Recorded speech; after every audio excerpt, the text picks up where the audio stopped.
Okay, you're on camera. Good morning. Good morning. I guess I should say afternoon. We're in the afternoon.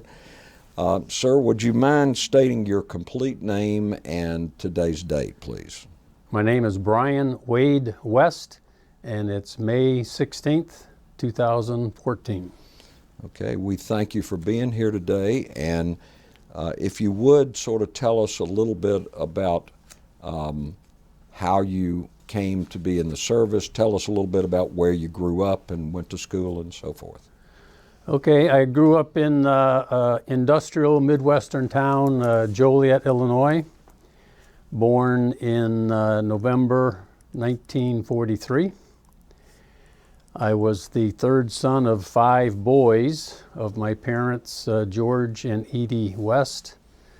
Blue-collar worker. My dad was an electrician, and had a good home and a loving family, and worked out well. Was your dad in the service at all? My dad was not in the service. I was born during World War II. He already had 2 boys, and he worked in a coke plant. Coke, the product used in steel manufacturing. So he wasn't in the service. He had 2 of his brothers were in World War II. And his oldest brother, who I never met or knew, Clyde, was an aviator. And in 1930, Clyde came home on leave and showing off his flying skills to all the folks back home in Illinois, and tragically crashed and died. My dad, I think, was 16 years old at the time, and he was virtually the first one on scene, and tragic. My dad, who isn't living anymore, I mean, he tells the story, and I was filming him for posterity, and he, broke out in tears talking about something that happened 70 years ago with him. So I'm assuming then you graduated high school in Joliet. Right, Joliet Township High School, 1961. I was 17 at the time and really wanted to get away. And I wanted to join the Marine Corps. I was only 17. My parents had a sign for me, and my dad was reluctant to sign. And I remember leaving the papers for him to sign at his breakfast spot. And before he went to work, and I hadn't gotten up yet from school or whatever, and he didn't sign. And the best thing that ever happened to me. So what happened after that? I didn't sign. Went to Joliet Junior College right there in town. In fact, it was in the same building as Joliet Township High School. Went there 2 years, graduated, then transferred to Northern Illinois University in DeKalb, Illinois. Graduated there in June of '65. Still had the desires to be in the Marine Corps. In fact, talked to the recruiters there on campus. And the Vietnam War was building up at that time. They had a draft. As long as you were in college or married, you weren't drafted. Well, I finished in college and certainly wasn't married. No, I did interviews with different businesses, corporations, and they all said, well, go 6-month National Guard and come see us, because you'll be drafted if you don't have your service. So I joined the Marines and got in the Air Wing. Did you have to go through OCS? Right, yeah. I'm signing up there at school. They even had my picture in the paper. We signed and swearing into the big Marine major, poster Marine, real tall and well built, the major, and he grunt. He was not Air Wing, and he told me all I needed was a sports car and a swimsuit to get through Pensacola, where flight training was. Not quite that easy, but yeah, He you was a needed. recruiter. Yeah, I didn't have the sports car, but I did have a swimsuit. I went to OCS at Quantico, October '65. Okay, and for those that might be listening that don't know OCS, that's Officer Candidate School. Officer Candidate Class, OCC. Got commissioned a second lieutenant in December, and had orders to go to Pensacola. I went home on leave, but then came back to Quantico because there was a month wait before I would get into the class at Pensacola. And so I went back to Quantico there for about 3 weeks. And those who didn't go into aviation, in my class, they went on to the basic school, which was 6 months for everybody but aviation, artillery, grunts, what have you, motor T and out in 3, motor transport. But all of us boots on the ground. yeah. Okay. So went to Pensacola, was there, got my wings in April 21, 1967. 6 months into my flight training, I got married my sweetheart Denise from Northern Illinois University, which we've been happily married for 48 years. She's been through all this. Then got my wings April 21, all with the and designated a helicopter pilot, H-34 helicopter pilot, which was the training helicopter when you finished up. As far as the procedures to get helicopters or get jets, by far the quotas were helicopters. And when you got out of basic flight school, they had quotas. If you had certain flying scores and grade scores, you were on the top of the list. And about 10 graduated each week out of Sofley Field. Sometimes there wasn't any jet slots, so all 10 would go to helicopters, or if somebody was really good and there wasn't an opening, they would hold him a week to say maybe the next week a quota would open. And it could open next week and there'd be 3 slots for jets, but very limited. I mean, 90% went to helicopters. So this would have been in the spring, April 21st, 67, would have been in the spring of 67. Right, correct. Do you recall what the status of the war was at that point? Oh, it was building up. It was heavy. And I knew I was going. I knew I would be going within 6 months to Vietnam. No problem. In fact, I joined the Marines to see a war. That doesn't sound too bright now, but that's what I wanted to see. I understand. But 3 days into Vietnam, I was, okay, I've seen enough. Let's go home. Tell us a little bit about the CH-34 helicopter. Okay, good time to call this. As I told you gentlemen before the meeting there, every time I tell people today that I flew helicopters in Vietnam, they say, oh, the Huey. I mean, everybody says that. I said, no, the H-34. And then they say, oh. Well, the H-34 came into service in 1954, and it was the pride of the fleet. It was the presidential helicopter, Marine One, as opposed to Air Force One, the jet plane. Premier Khrushchev from Russia visited President Eisenhower, and he bought 2 H-34s. Of course, Igor Sikorsky, a Russian, invented the helicopter. This is the nice model. It's the last of the radial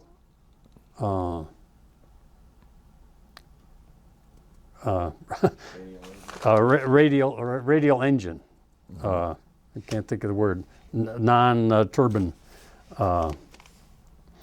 And it's the same engine that was in the B-17s and the B-24s. Reciprocating engine. And it's a nice bullet bouncer up there. If you looked at the engine, you'd see this big pinwheel with 9 cylinders out of it. The crew, the HAC, helicopter aircraft commander, would sit in the right seat, co-pilot in the left seat. Many times both were qualified to be HACs, but due to rank or experience, the one would supersede the other. The crew chief, who actually owned the helicopter, he stayed with the helicopter every day. The pilots changed. We flew different ones every day, but the crew chief, his job, keep it running, along with the ground crew. Can't say enough about the maintenance people and the crew chiefs, who really were the blood and guts of aviation in my mind. Crew chief was here. He had a M60 machine gun, and then on the other side would be a gunner, and he also had an M60 machine gun. You see him in the films going down the countryside in Vietnam, just shooting away indiscriminately. Never did that. I'm not saying some didn't, but we never did that. We were defensive. We get shot at, we're gonna shoot back and get out of there, or at least get out of there. And the mission of the CH-34 helicopter was primarily troop transport? Among many. We were like a truck and an ambulance. A lot of troop inserts, troop resupplies, mail runs. We did VIP chase, which is a very important person. The general or colonel would fly out to the different outposts and see how the war is going. We had holy helos, where we would take out the chaplain to outposts where they have little church services. One time I remember, we were, it was a regular building we dropped them off at, and to stay out of any danger, we were practicing landings going around. I was relatively new. I think I was doing the practicing. And an hour later, the chaplain comes out and we pick him up and go. And, well, how'd it go? He says, well, fine, except for all that noise you guys created out there flying in and out of the zone. So how many combat-loaded troops could you transport in CH-34? Depending on the weather, temperature, altitude, 8 would be a lot. If we're flying on a high zone and tight zone, you might go in there with 4 or 6. But we figured 250 pounds per loaded troop guy. On the Medevacs, we always flew in twos. Always 2 helicopters together for safety. If one went down, the other one can bail them out. When we did the Medevacs, we had a Huey gunship.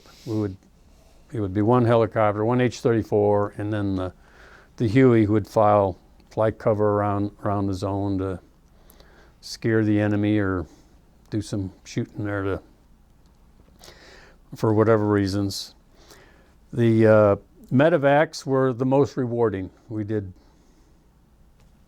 I don't know, thousands, if I counted all the people we saved or helped save. Some were already dead.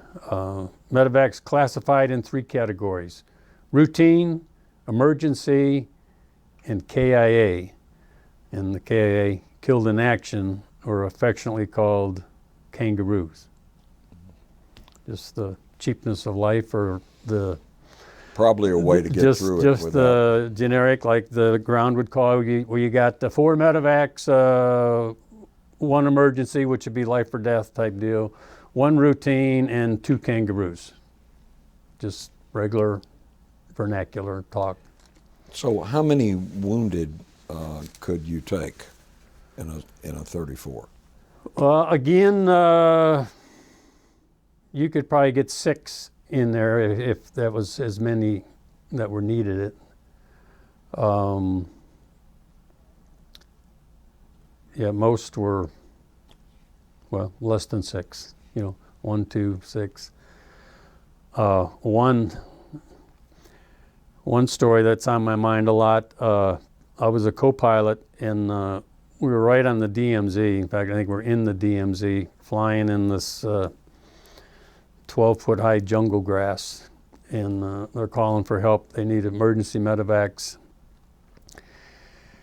And it's one of those flights where the pucker factor is really strong, and I'll let you figure out what body orifice is being puckered. You know you're going to die.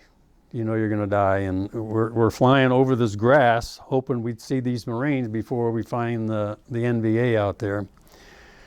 And sure enough, there we are. We found the American Marines there, and they are hunkered down. They're all shot up. And the pilot says, only medevacs, only medevacs. Well, he sees the crew chief put in this shelter half in the, looks like supplies or something, into the body of the helicopter. He's yelling, only medevacs, only medevacs. And the crew chief comes back and says, sir, there's a body in there. I mean, it was just ground up. So, well, tell us, when did you actually get to Vietnam? Got to Vietnam on November 10. I think I flew into from Okinawa into Vietnam on the 10th. That was also the Marine Corps birthday, so I missed that birthday. That'd be 1967.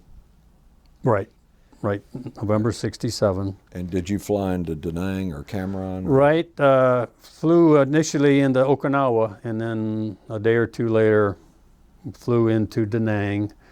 Arrived, well, before getting on the helicopter, getting on the commercial airliner, I think it was Continental, I believe I was senior officer, and here they give me a package, top secret valise. I says, oh boy, I says, I'm already here. I'm already here, and really thought the significance of this is it, Land there, it's the middle of the night, rain, typical Vietnam. Welcome to Vietnam, Brian. By the time I got my luggage, it had been sitting out there in the water. They were just soaked to the gills. Assigned to HMM 363, the Lucky Red Lions, right there in Marble Mountain Air Facility. It was just virtually next to Da Nang, probably 5-minute helicopter flight over. For the non-military people, explain to them, if you would, what HMM stands for. Okay, HMM, helicopter, Marine medium. That's military talk. Okay. As opposed to HMH would be helicopter Marine heavy. And this was the squadron that you were initially assigned to? Initially assigned to, and was in that squadron the whole time. And how long did you actually stay in Vietnam? 12 days, 12 months, 20 days, 18 hours, 3 minutes, and 18 seconds. So, but who's counting, right? Who's counting. Okay. So tell us a little bit about how did you feel when you first got off the commercial aircraft and you stepped on to the soil of Vietnam? Well, I was, I can't remember. I just remember it was raining and everything. But my real thoughts were when I left Chicago O'Hare, when I left my family, my wife and her sister there saw me off. And on that plane ride, you know, my heart was heavy. Just felt that, you know, am I ever going to see him again? I mean, it really, really felt. Did you have any bad. children at that time? No children. No children. No children. But you know, once I got there, and I mean, it was scary. You're learning, and you're scared a lot. You just from the Take chances. us from the luggage. Take us from the wet luggage to what happened after that. Well, I remember getting the squadron there, and they said, "Oh, here, you can sleep in Lieutenant Johnson's cot."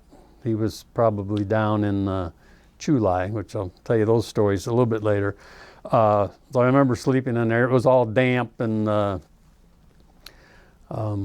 know, I guess I dried everything out the next day there, and I guess I got assigned my own hooch there the next day or two. You know, the squadron kept, you know, getting replenished each week. 2 new pilots would come in, 2 would be leaving.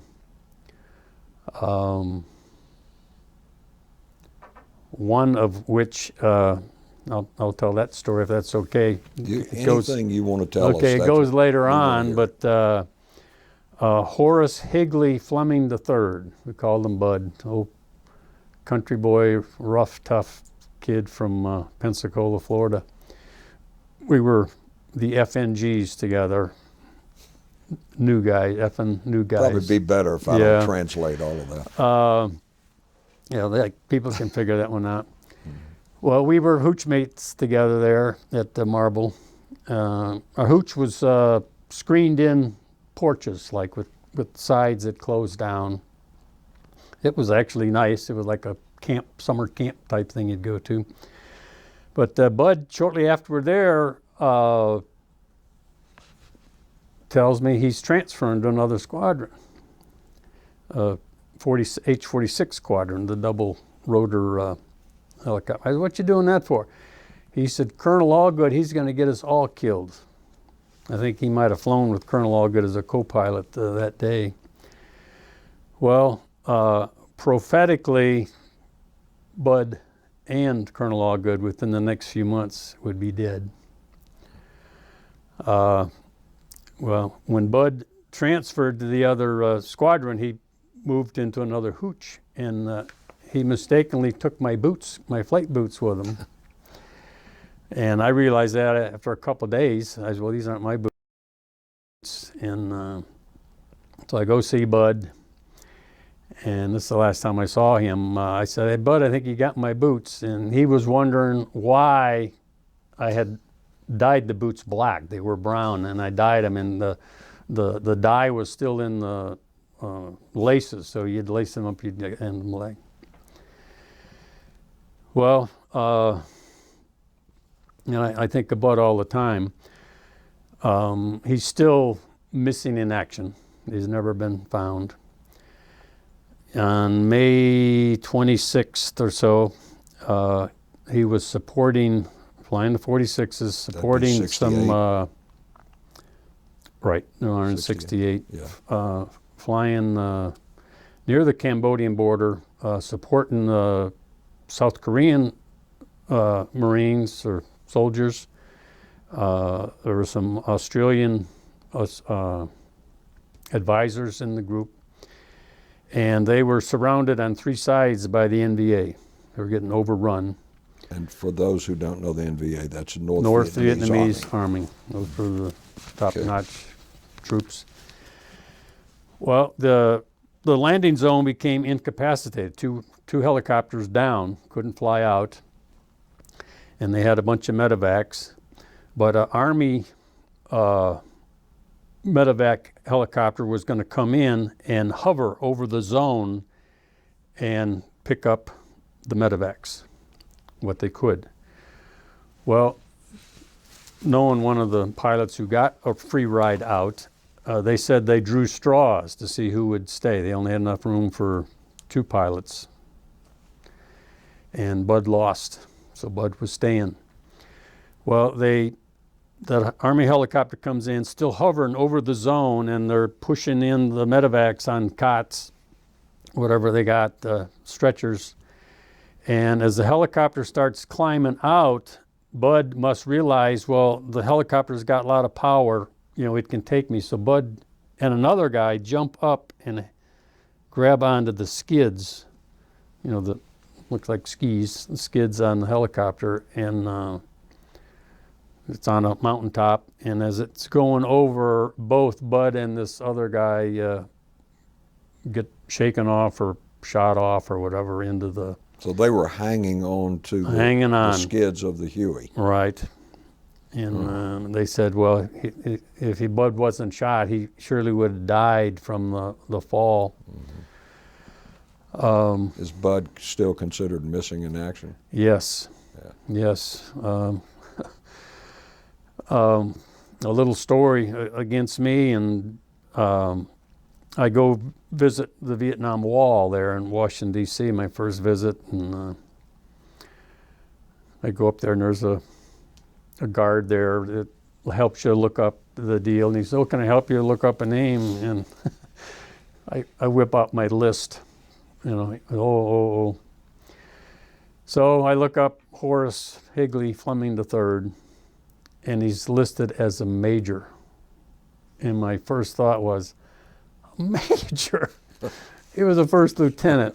And before I can finish the thought, dumb me, he had been missing in action, still on the rolls, and got his promotions. Yeah.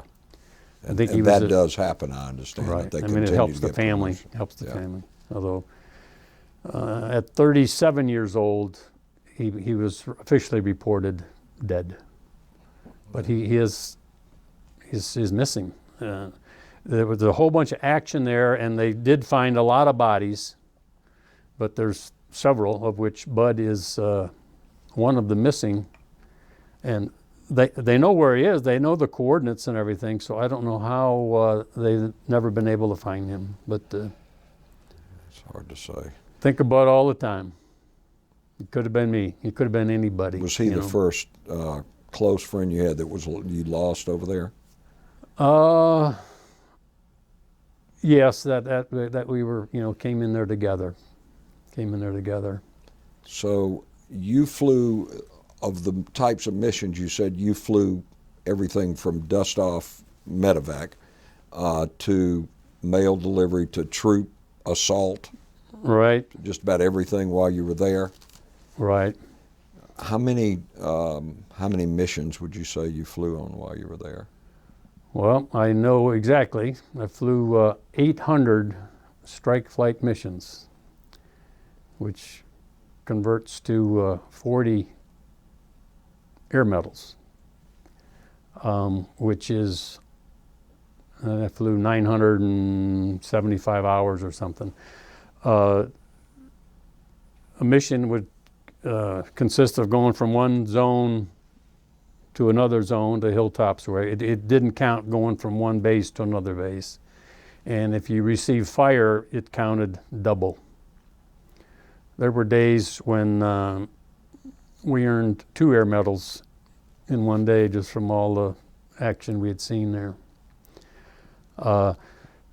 Not untypical awards, for all the helicopter pilots during that time.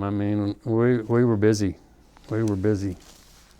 You and I were in Vietnam about the same time, and tell us a little bit about your impressions leading up to the January '68 Tet Offensive. Tell us about what were your experiences from November when you got there till right before the Tet Offensive of '68.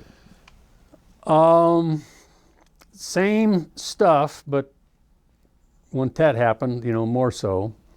When we were at Marble Mountain, I'll tell you a nice, fun story. We flew every few days. I guess we'd go down. We would fly down to Chu Lai. Two crews would fly to Chu Lai or be delivered to Chu Lai, and that was about 45 minutes south of Da Nang and Marble Mountain there. And we supported the ROKs, the Koreans, Republic of Korea. And I'm glad they were on our side. They are tough, disciplined Marines. So we supported them, bringing them, sea rations and resupplies and any medevacs they would have. And also flew search and rescue for any jets that would go down, near the base. Well, two things happened to me when I was at Chu Lai. One was the start of the Tet Offensive that night, and the other was the Bob Hope Show, the old Bob Hope Show, Christmas shows. It was at Chu Lai, and the word was out that Bob Hope's coming down the highway on his way to, and the highway's, just a dusty, hard-packed road. I think it was Highway 1 down there. And we were on duty, so we were working, and we're on call there. And here Bob Hope comes by in his Jeep, and he's waving to everybody, I made eye contact. It was pretty neat. So that was enough in itself. Well, the next day, the show is in Da Nang. And guess what? The Korean general, I think his name was Park, he wants to go to the show. So we take him down there, 2 of the helicopters, and we land at near the Da Nang Pavilion there for the show. And all intents and purposes, we were going to, stay with our helicopter. Well, after the general left, just a couple minutes later, his aide comes back and invites us to the show. So we are standing, we're 10 feet from the stage, front row, 10 feet. And the featured performer is Raquel Welch. I can still see her in her white knit, blue and white knit miniskirt and her patent leather high heel boots. And I see clips of Bob Hope's shows and everything, and she's still in that dress. I get flashbacks. I've reported to the VA, but they're understudy about it, thinking, well, we could see where you have flashbacks, but it's not a PSD subsidized ailment. So. Well, we all know what's going on in the VA right now. So yeah, that's a whole joke different there. story for a different day. That was a fun story. Tell us about the Tet Offensive. Yeah, it broke out that night, and saw the planes getting blown up on the Chu Lai airstrip. Had the sapper attack. Now they're called human bombs. The VC would have satchels full of explosives. And it woke us up. And my first deal was I ran out of our hooch behind some sandbags and pulled out my trusty .38 revolver. And I still vividly remember thinking, be careful if someone's running around here, make sure they're the enemy and not friendlies. But that was only for a few minutes, and then they weren't interested in us. They were interested in all the planes down there in the airstrip. Were they successful in attacking or blowing up any of the aircraft? Oh yeah, a bunch of them. The whole place was on fire. There were many. At Chu Lai. Right. In fact, that's where I was, but it happened all over. And we didn't realize it. The next morning, we're trying to get back to Marble Mountain, communications throughout the whole network, and we can't get through with anybody. What the heck's going on, Well, the whole country was suffering the same thing, so.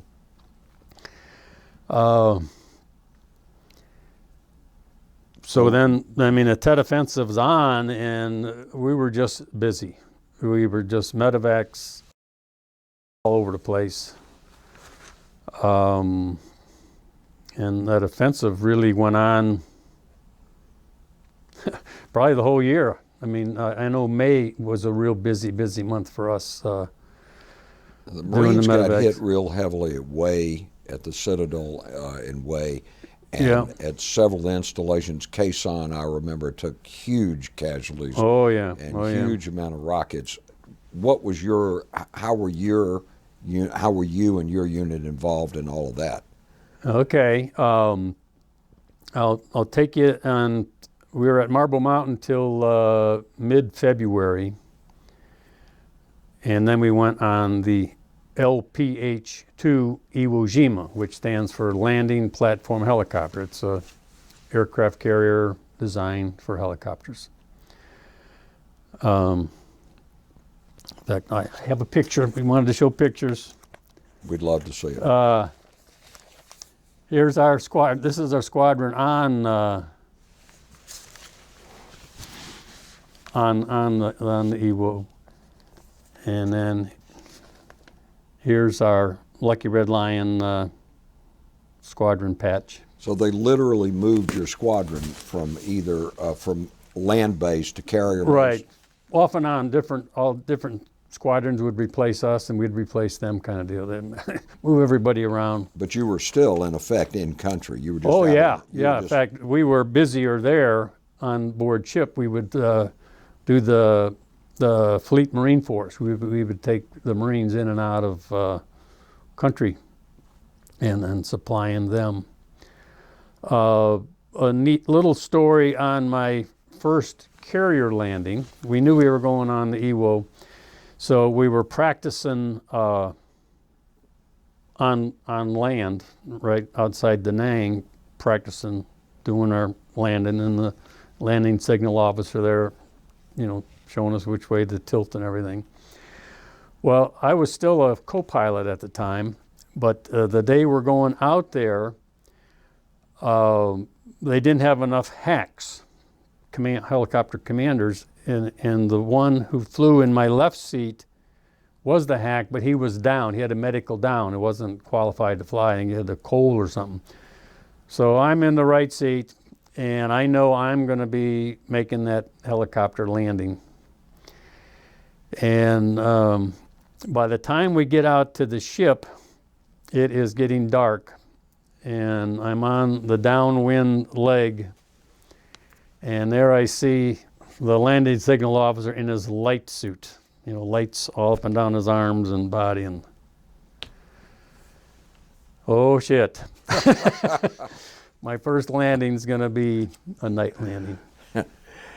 But it went uneventful, and again, landing on the LPH was actually easy, because nobody's shooting at you, no trees in the way, good wind coming over the landing strip. The only bad part would be if you're at the tail of the boat, the boat's going up and down like this, and you're in the process of landing, you want to kiss the boat as it's going down. If you miss it and the boat's going up and you're going down, sometimes you have to see the flight surgeon about some dental work. It rattle you pretty good sometimes. But as we say, piece of cake. Any mission, or no matter how hard it is, it was a piece of cake. Navy terminology. Do you have any idea how many casualties over the 12 months you were in Vietnam that you actually evacuated to hospitals or aid stations?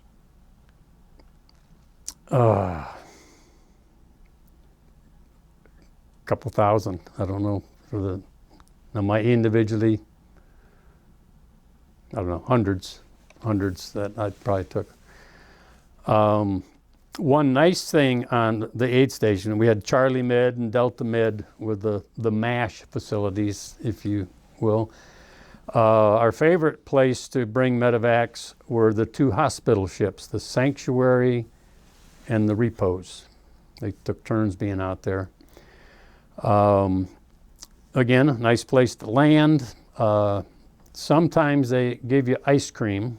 I never got ice cream. Oh, some of the pilots, they gave us ice cream. And we also flew low and slow in case we might see any round-eyed nurses out there on the landing pad there. So. And for those that have never been there, round eyes would be Western civilization. Western, there you go, there Right. you go. So It made fun. I mean, it was scary, but we had fun. So were you ever, was your aircraft ever hit at any time with ground fire? Oh yeah. RPGs? Oh yeah, many times. I can tell you that story too. My most memorable time in Vietnam. April 23rd, 1968. It was 1 year and 2 days from when I got my wings. Seemed like a long, long time, but it was 1 year and 2 days. We were flying out of Phu Bai, Phu Bai, but we just called it Phu Bai, and we were supporting the 2nd Battalion, 5th Marines, who were doing a sweep along the coast. That'd be 7 miles east of Phu Bai. All sandy, rice paddies, tree lines, hundreds of them. We flew 9.4 hours that day, which was a long day. It was hot. Again, we were resupplying the Marines, bringing them sea rations, drinks, taking some Medevacs out of there. We made many, many passes back and forth. And we, of course, always flew in twos. And we would either fly above 1,500 feet to stay out of small arms effective range, or we would zigzag and right over the rice paddies to prevent any enemy from getting a chance to get a bead on us. Well, we were, as we say in flying helicopters, it's 95% pure boredom, 5% stark terror. I'm the co-pilot, not on the controls at the time, and I'm leaning forward on my elbows, drinking a soda pop, grape soda that was one of those that didn't quite get to the Marines over there. And I still have my thoughts. I'm thinking, here I am, 9.4 hours, routine, mundane stuff, and family back home and friends, worried about me here in combat. And, that was exactly what was on my mind. All of a sudden, burst of AK-47 fire, and this all happens in a second. One round comes through the windscreen and splatters plexiglass in my face, and I had a big mustache. I thought I got hit in the teeth. I had all the grit. My teeth tasted like had sand in them. Another round comes in under my seat and hits my seat. The seat's got 3/4 inch steel plate in it on a sheet metal shell. Felt like I got hit with a sledgehammer with a nail in it. The round tears a 4-inch gash in the bottom of the seat. It comes out the side of the seat, and the small piece of shrapnel hits me in the hip. That was the stinging part.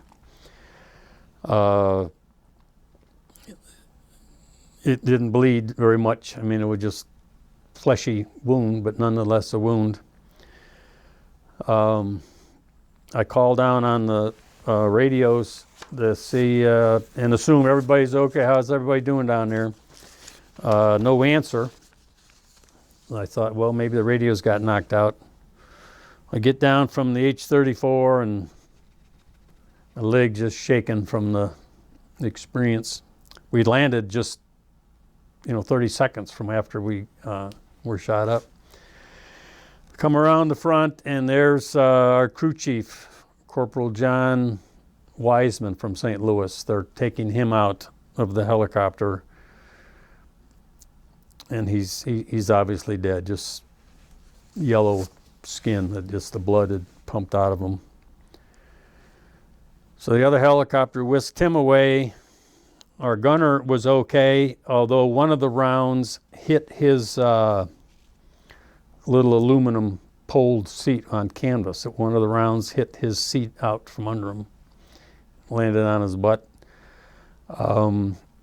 he quit flight status after that one. So they're gone. It was dusk. It was 1845 when it happened. 18 hours, 6:45 in the afternoon. We checked our plane over, our aircraft over, everything okay. Now it's dark. And we take off vertical straight up as much as we could. And a firefight breaks out. The Marines on the ground, they're firing. The VC are firing across. Rounds shooting up in the air, tracers. It looked like the Stone Mountain laser show. I mean, it was fireworks. For somehow we never got hit. We never got hit.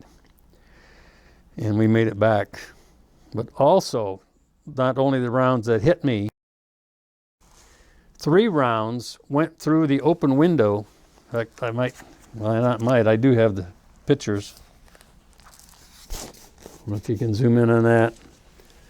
You can see the round that hit, this seat's up in the air right there, but you can see the round that hit me in the seat and where the shrapnel came out. And here's the 3 bullet holes that went through my open window and came out up the right-hand side. These were all AK-47s? No 51, yes, no 51 caliber. yes. Like And well, here's Corporal Wiseman, John Wiseman. He was, I think, only 19 years old, from St. Louis. Well liked. His friends called him Big John. Big John, real nice young man.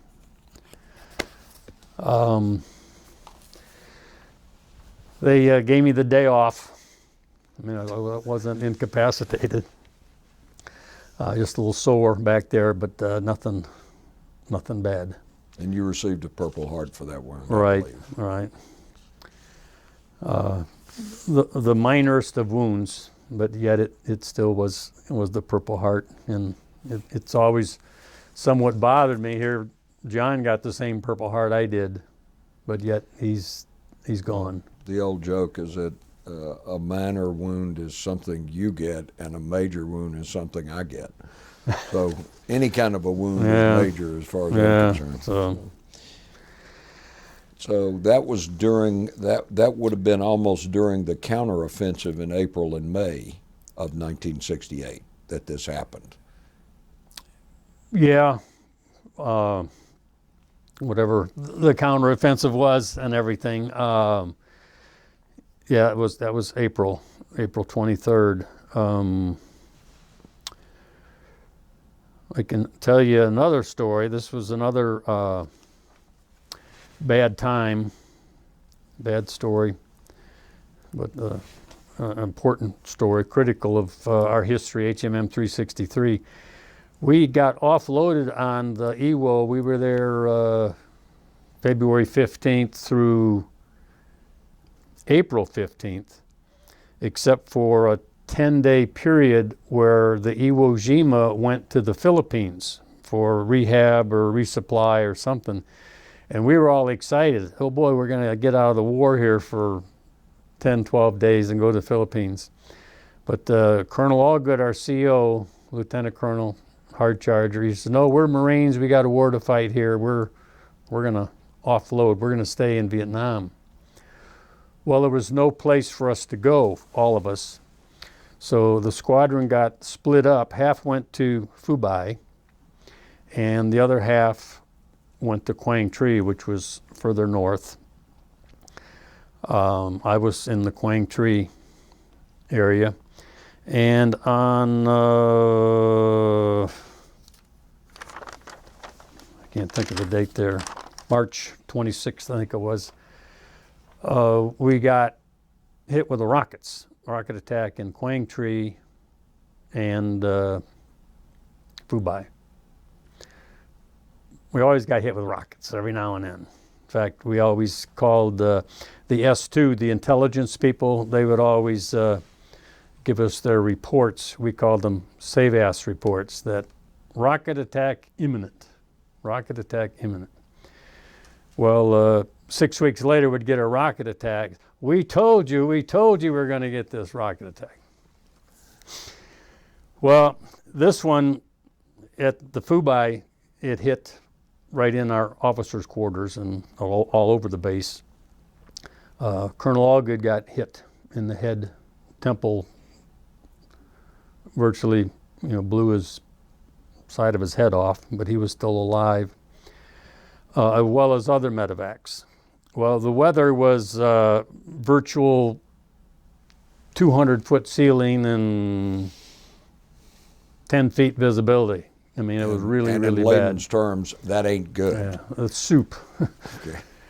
Well, the facilities at Phu Bai were not as good as at Da Nang, so they're going to try to save these real critical medevacs and get them out to Da Nang. But again, they were virtually, going to be dying.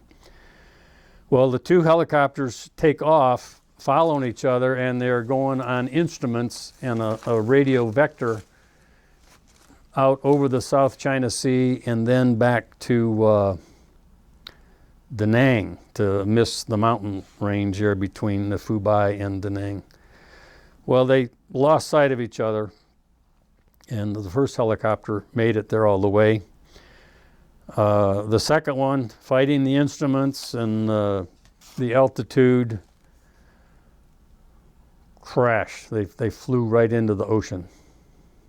Unbeknownst to them, all of a sudden, boom, they're stopped dead. And the pilot who lived, he thought, in his report, he thought he ran into the mountain.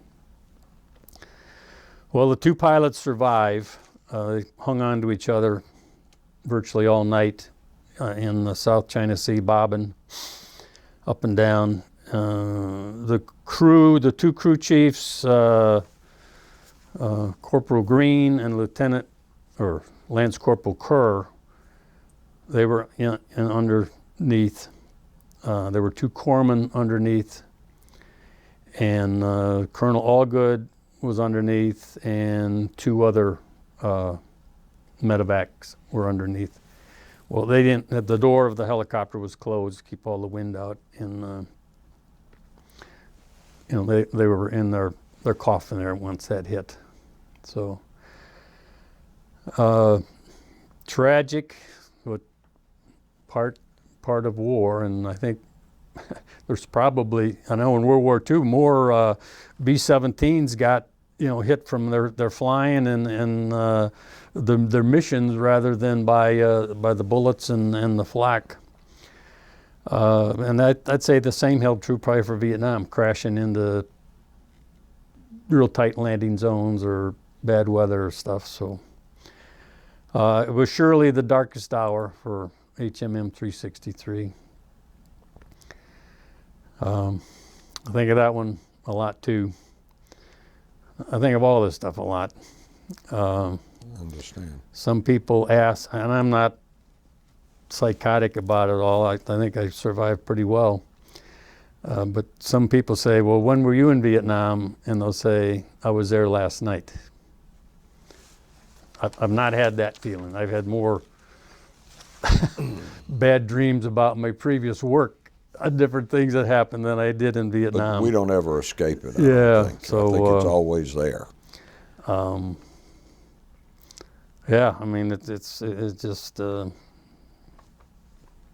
it's life. So how many officers or how many personnel were in that helicopter that went down in the water, not counting pilots?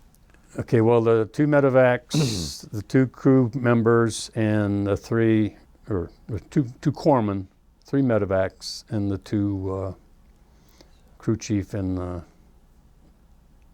the gunner. And only the two pilots survived? Right. It's a shame. Did you do any flying at any time with your squadron into either Khe Sanh or Con Tien? I know were very contentious areas. Con Tien, several times. Khe Sanh after the siege. I got nice pictures of Khe Sanh there. When Khe Sanh was going on, we were on board ship part of that time, and we were actually, I found out later, we were doing a sweep supporting the Marines along the coast. And of course, they only tell you what you're supposed to know or need to know, but afterwards they found out. And that was a diversionary maneuver by the Americans to try to get some of those forces out of Khe Sanh. Khe Sanh, that was, the end of the world out there. We flew in and out of the DMZ, Cantien, Jiolin, the rock pile, all the time. That was every day flying. There was our base out there just south or east of Khe Sanh was LZ Vandergrift, named after a former Marine commandant. It was operationally known as LZ Stud. Flew all kinds of supplies in and out of there. Khe Sanh, we were there after the siege. I think the siege ended end of June. Wrote it down here somewhere. But we were in there, and of course everything's level, devastated. It was already built underground already. And from my slides, going back into them after years of sitting in a box, we must have picked up some dead bodies out in the perimeter there of Khe Sanh, because my one pictures there, several pictures, they were on Khe Sanh. We even walked on Khe Sanh ground.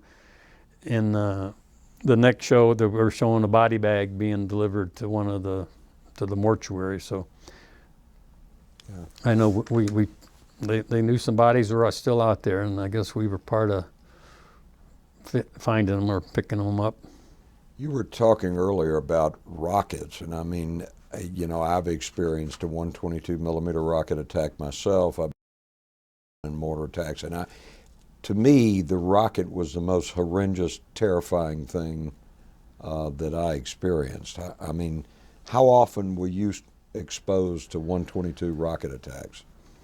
Probably, I don't know, 10 times. I mean, it wasn't every day. The worst part of it was anticipation of them. You just didn't sleep. In fact, on board ship, that was one of the nicest things. You could sleep. And you didn't realize that until you're on board ship sleeping at night. Other than that, you pretty much had one leg out of your cot ready to run. They used to say that the one you didn't hear was the one that was going to get you, but that didn't make me feel any better when I could hear them coming in. Yeah, Is that how you felt about it? Yeah. How about mortar attacks? Were you subjected or subject to any mortar attacks? Nothing close. Nothing close that I would. I've seen them. Well, yeah, I've seen them. Did you ever transport any enemy soldiers that had been captured? We did. In fact, on that sweep I was telling you about, while we were sweeping the East Coast, I got some great slides of some VC family, the ladies and the little kids. They were abandoned by the troops and got out of there. Carried them off. We've taken on the VIP chase or reconnaissance, they would have a VC prisoner in the helicopter helping to point out where the enemy is or what's going on down there. Now, you told us about M60 machine guns that your door gunners had, your crew chief and your door gunner. Did you have any other armament or ordnance of any kind on the CH-34 helicopters, any sort of rockets or 40 millimeter guns or anything like that? No. That was tested early on, but that was before my time. So you would use a Huey gunship escort when you needed on the Medevacs. Yeah. So, okay, after April and after being wounded, would it take us, how much longer were you in Vietnam after that? Well, another 6 months. I'll tell you my other highlight of, I don't know if these are highlights or lowlights or memories. The first thing you do when you get to Vietnam is start your short timers calendar. Okay.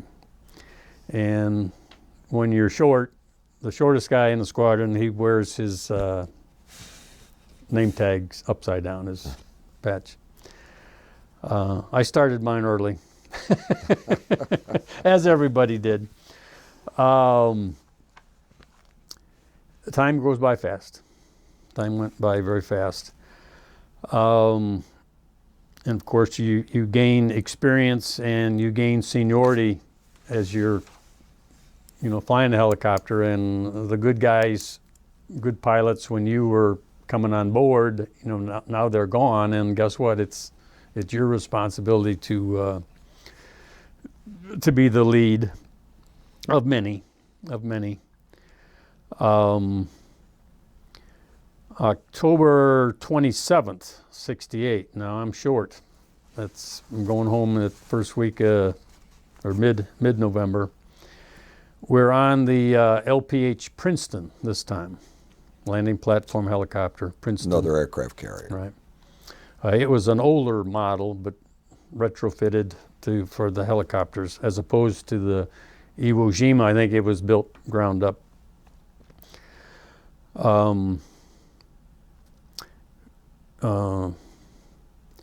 So we're going to do a troop insertion.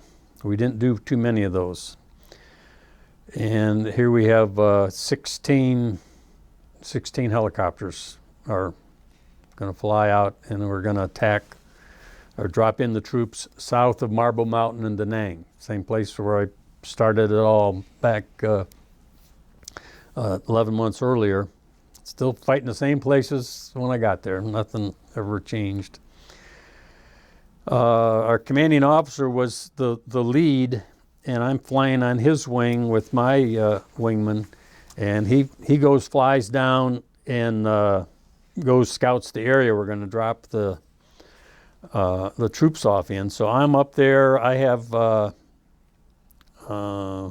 14 planes, aircraft flying on me. I'm leading that whole squadron, which wasn't much to do except make a big circle there over the ocean, getting staging, getting ready to make our insertion.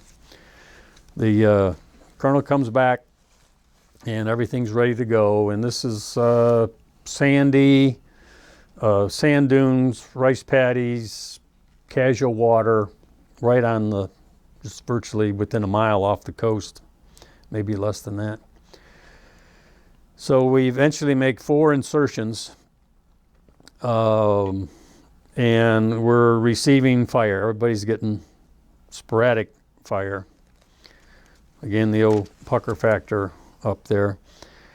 But you got a mission to do, and you do it. I was the hack.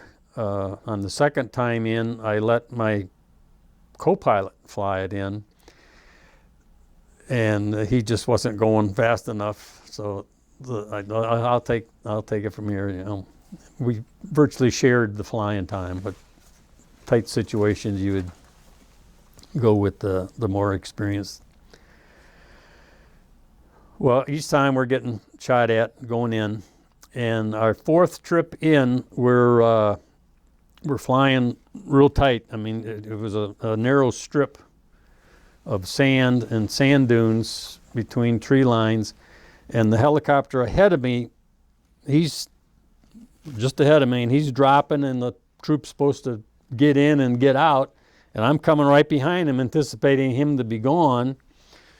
And when you're heavy and you're committed, you're stuck. Rather than landing on top of him, I had to drop very short on top of a sand dune right at the tree line where we're getting fired at.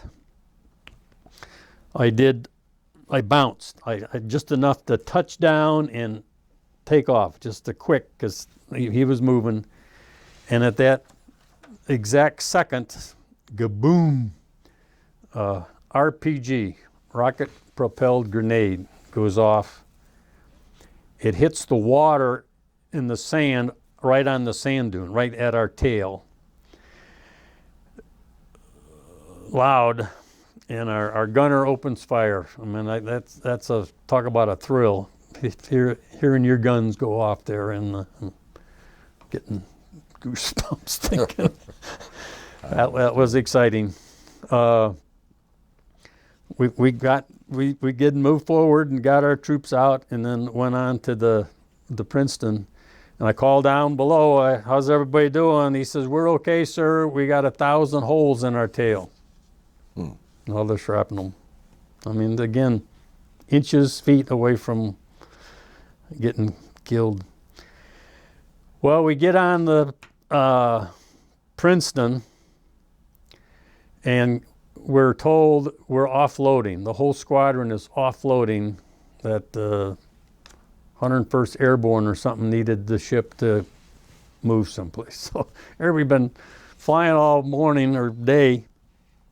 We get there and we had to evacuate everybody, our own personal goods and all the squadron equipment. Back to Phu Bai, our favorite place, which I spent most my time there at Phu Bai, at least flying out of Phu Bai. This may be belated, but in behalf of the Army, we apologize for. You might have been one of those guys. I might well. Yeah.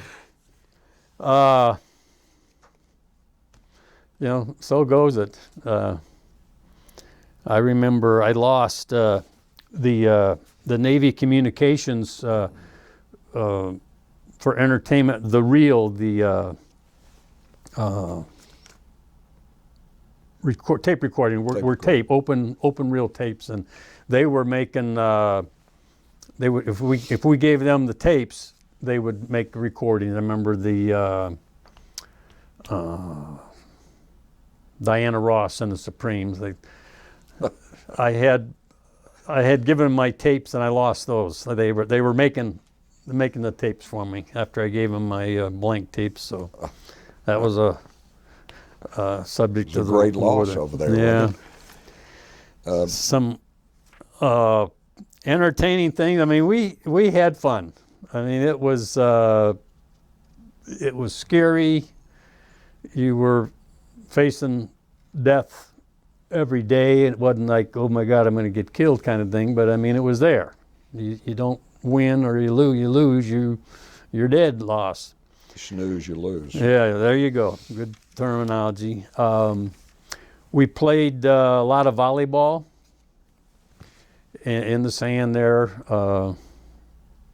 Real good. We played, had jungle rules. If it drew blood or the net didn't fall down, no foul. It was pretty rough up there at the net. Get some licks in. Intentionally and unintentionally. You know how things happen like that. A lot of drinking. I wasn't much of a drinker when I went to Vietnam, and I'm not now, but there you couldn't pass up the deals. Happy hour, 15 cents. And I drank a lot of gin and tonics. Were you a smoker back in those days? Never smoked in my life. Never were a smoker, huh? The drinking, we had what we called carrier qualifications, or care quals for short. And if somebody had a baby, or his divorce became final, or had a birthday, or something of significance, if there wasn't something of significance, we did it anyway. But a care qual is, and usually the guy doing the qualifying was pretty well inebriated. He would be, they'd clear the table, big long table, and the spread eagle, and 4 guys would get 2 arms and 2 legs, and they'd take a pass around the club, which at Phu Bai was a tent, and they'd slam them onto that table there. And the table usually soaked in beer to help. I was going to say, soothe I the remember friction. they shook up the beer bottles and squirted them on the tables. So I was never a participant, but I'd seen several. So, did you have any other that you can recall at this point? Any other real significant contacts with the enemy, or hits that you took on your aircraft, or people you lost during that year? Oh well, many of the lost people. The air wing, you knew everybody, or if you didn't know somebody, you knew somebody who knew that person. Really, the 6 degrees or 3 degrees of separation. I mean, we were 50 degrees of separation. Yeah. Different guys in different squadrons, got killed. There's and every time I hear the national anthem, their names go through my head. All the different guys. I know exactly how you feel. Yeah. I totally understand it. So you came home in November '68, is that right? Right. Tell me a little bit, if you would, tell us a little bit about, first of all, how did you feel, and then secondly, how were you received by people? Okay. I'll get to the point. We're leaving Vietnam there, and we're flying out commercially out of Da Nang. And the night before, I'm in Phu Bai, and I get a helicopter ride home in a Huey, my only ride in a Huey. And I'm going to Da Nang, and he flies right over where I was shot. I mean, we went over the right place there, and I'm scared to death. I'm short. I've got 1 day to go. Well, we made it. I let him fly. I was just scared. He was flying a lot lower than I would. He was in no man's land in my mind, but we made it. Get to Da Nang, put up in a barracks right next to the runway, and all night hear those jets coming in, coming out, and I didn't sleep. And then we have a rocket attack. Hands and knees, going through that long bay, skinned my knees up, sleep in your skivvies, and made it to the bunker. And we didn't get hit, but my last night there. You're thinking, I'm going to lose it on the last night and on the place I'm going on. Yeah. So then we're going to fly out, and all the troops are lined up who are leaving, okay? And the commercial plane lands, and here comes the new troops off the plane. And gallows humor, here's all the guys leaving, cheering and yelling, and the other guys, signaling that they don't think they're doing them very fair to them. It was funny, because I was in the part that was funny leaving. I didn't participate. So then we get on the plane, and Da Nang's right there at the coast. Dead silence on the plane. Plane takes off, starts climbing. Dead silence until we break the shoreline, feet wet. I'm getting chill bones here again. Just cheering, yelling, screaming, we're going home kind of thing. Yeah. We get to Kadena Air Force Base in Okinawa, spent like a day and a half there. And I'm coming home on November 28th, 1968. It's my birthday, and it's Thanksgiving Day. Had Thanksgiving meal in the chow line there at Kadena. Fly east, go to San Francisco. From there, catch a plane to Chicago O'Hare, where my family's waiting. Cross the international date line, and it's my birthday and Thanksgiving again. All over again. So I'm a lot older than I appear. I've had 2 birthdays. Family there, my parents and like my brothers and my wife was there. Emotional. What was going through your mind? How did you feel? I felt really good that I'm flying home. I mean, it was a long, long flight home, but just all the memories I'd been through, and that I made it. Was it feeling a little surreal to you? Yeah, I guess surreal. I mean, it was, I made it. It was just,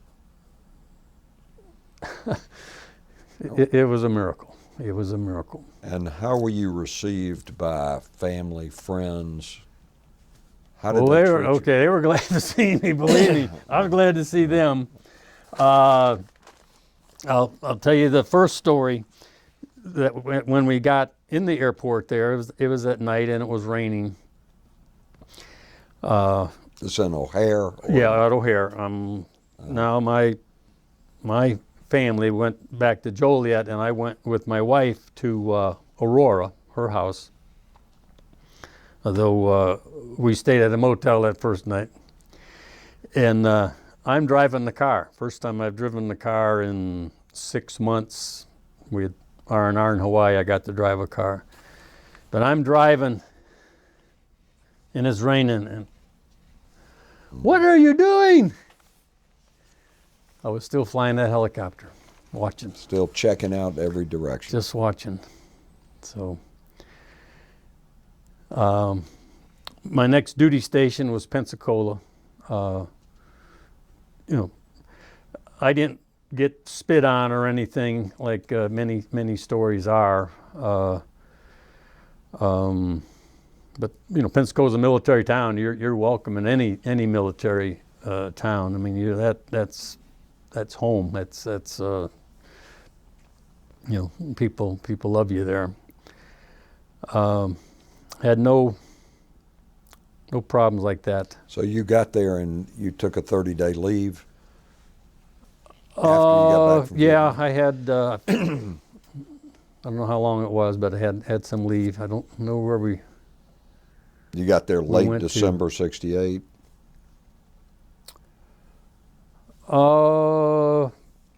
Yeah, or November. I don't remember being away too long there. Okay. But And how long did you stay in the Marine Corps after that? I got out in April of 1970. I went to the commitment was if you got once you got your wings, it was a 3-year commitment. My desire was to go to Pensacola. I was a fixed wing flight instructor. I wanted to get fixed wing time in and more hours in to possibly get with the airlines. They were not hiring at the time, and that was fine. I went into the business world. What did you do in the business world? What was your first job out of the... Well, let me get to that one in a minute. I'll tell you my favorite war story that happened at flight school. I was an instructor at Pensacola. I was stationed at Whiting Field, which is about 30 miles away from Pensacola, main side. I mean, there were several fields in the Pensacola area, so when someone says you're in Pensacola, it could be one of 4 different airfields or whatever. Well, we were flight instructors, and my friend from Vietnam, Glenn Dyer, was also a flight instructor. He lived in California, and his wife lived up in Wisconsin for his family. Well, at Christmas time, which would be Christmas time 1969, the base closed and flight training operations got suspended. So they the command let us take the T-28s anywhere we wanted to go. because if they didn't, they had to turn the engines up every day anyway. So we were helping them out, and it was a real nice deal. So Glenn and I, we flew to Joliet, my hometown, and my wife was already there. And I spent Christmas with my family and my wife.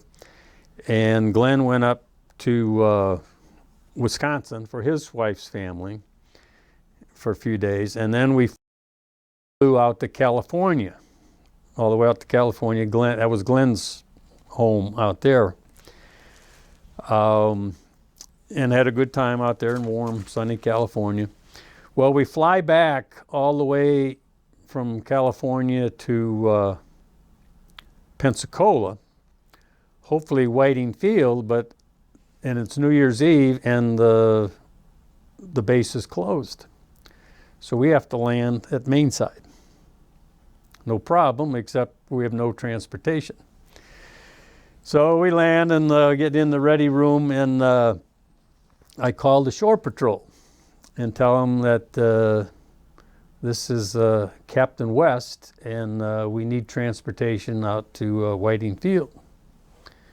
And the Navy sailors, "Oh, sir," he said, "we're on a skeleton crew here. We really don't have anybody. You know, this is New Year's Eve." He says, "But wait let me check." So about a minute later, he comes back and he says, "Is that a Marine captain or Navy captain?" I said, "Marine captain." "No, sir, we just don't have anybody available." So I guess we ended up taking a cab home. So for the non-military folks, a Navy captain would be the equivalent of an Army full bird colonel. Yeah. So that they understand the difference. They're up there. Yeah. So that was a fun story. I guess you asked me about my career and Sure. After the Marine Corps, did you stay in the reserves at all, or? I attempted to, and then it turned out that the job I took didn't really give me any time to go to reserves. I went with Tenneco Oil Company, which was pioneering convenience food and gas stations at the time.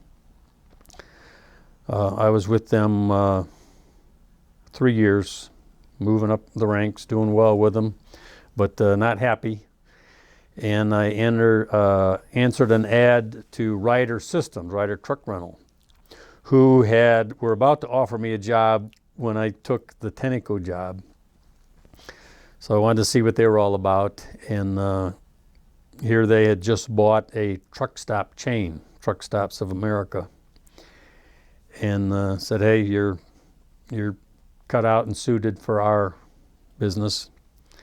And came on board with them. Spent 22 years with Travel Centers of America, TA, but spent a total of 38 years in the truck stop business industry in various middle management, upper management positions. Quite like running a company of or a squadron or something. Quite similar.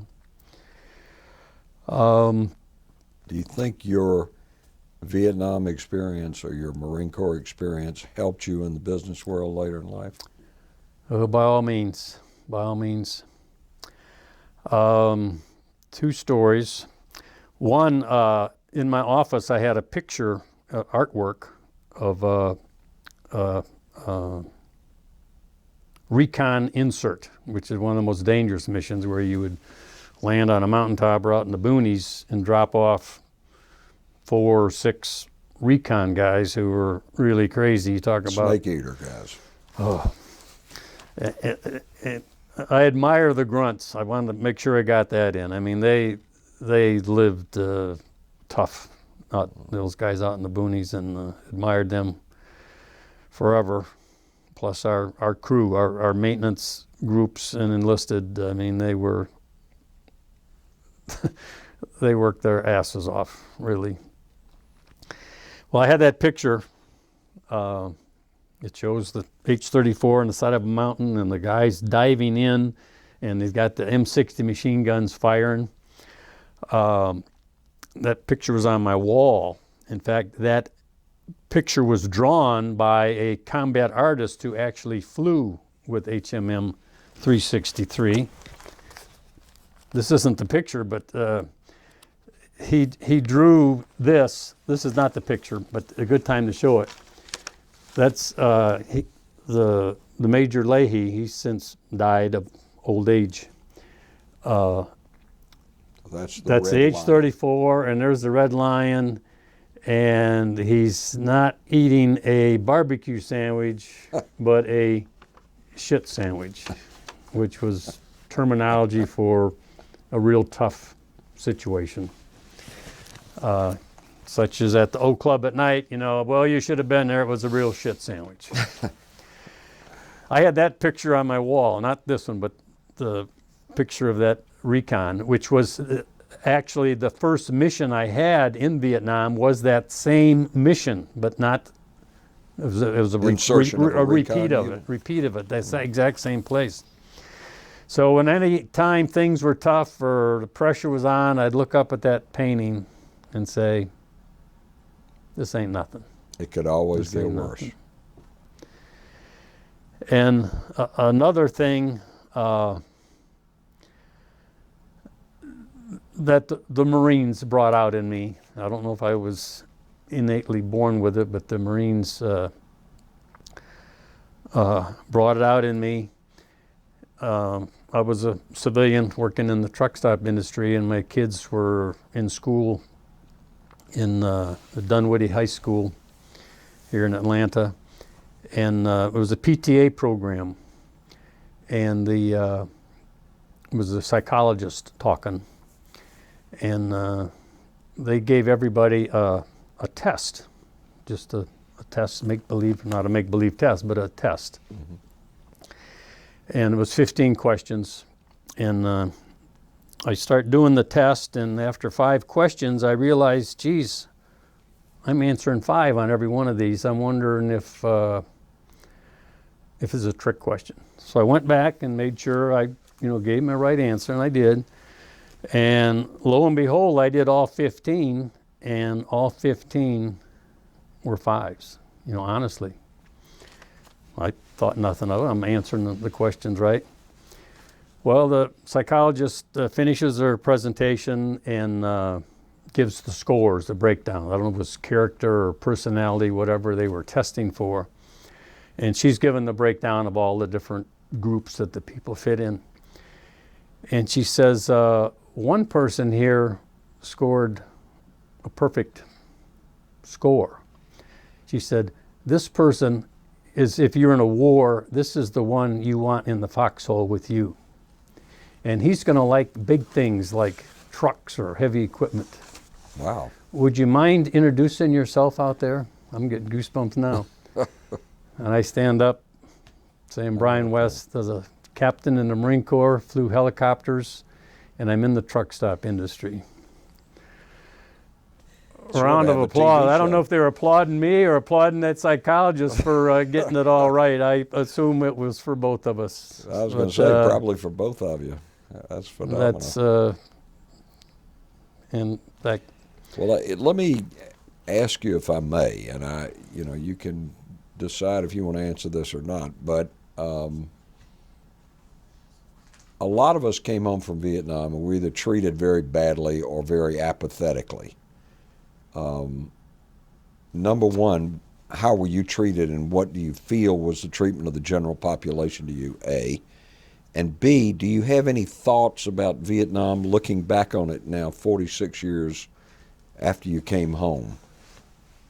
If you could address both of those things. yeah. I was treated well. Again, I didn't have anybody spit on me or anything. My Marine captain, helped me get, hired.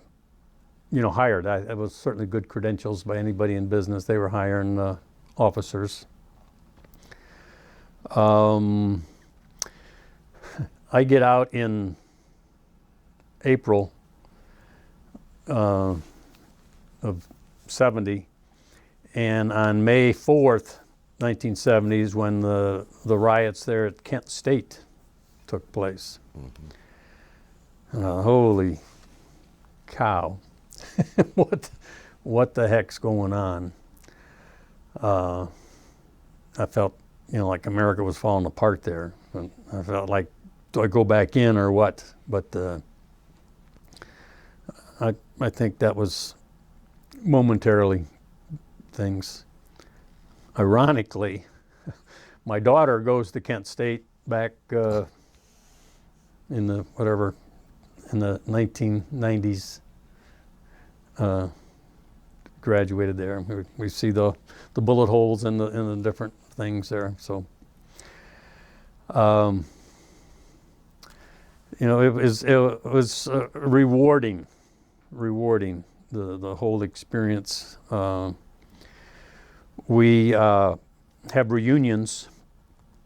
In fact, once I got out, the military was behind me, the war was behind me. I was concentrating on raising a family in my career. We started doing reunions in 2002. And it's called Papa Smoke, which is the United States Marine Corps Combat Helicopter Association. And Papa Smoke is a common term. You probably pop smoke in the woods if you're out there and you're trying to find where you're supposed to land. Your customers out there are gonna pop a smoke grenade to show where they exactly are and find out which way the wind's blowing and stuff. Green for friendlies, red for enemy.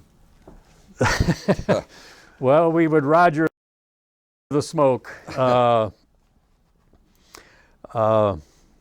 that was a concern. Not only are you finding out where you got to land, the enemy knows where you're going to be landing to, but really not a problem. The reunions are every 2 years all over the country. We have about 2,000, families and people coming. We say it's every 2 years, 1 year to plan, 1 year to recover. And then every year or every 2 years also, we have a HMM 363 Lucky Red Lions reunion and gathering we have it at Pensacola Beach every year. The mother-in-law of the Navy, Pensacola, where the young ladies find their dashing fly boys. Life's been good. I've been very, very lucky and blessed. I have a wonderful wife, our son and daughter, Laura, and 7 grandkids. And I've been blessed and lucky, and I try to live every day to the fullest because I know it just takes a split second and it can be over with. Okay. So, is there anything else at all that you would like to tell us, either about your experience in the Marine Corps, about Vietnam, or about anything at all? Your impressions of the war 46 years later, anything at all? No, nothing that I haven't already said. As our reunions, the war's over. The sea stories have disappeared. Now it's all talking about retirement, our health, and the grandkids. And we're all, it's like a band of brothers. It's nothing like being in a war together where the outcome could be the loss is your life, that you survive that. It's something. And even the wives, the wives love it too there. So Let me say welcome home and thank you for your service. Okay, one big last hoorah and Semper Fi. Hurrah and Semper Fi. Yeah.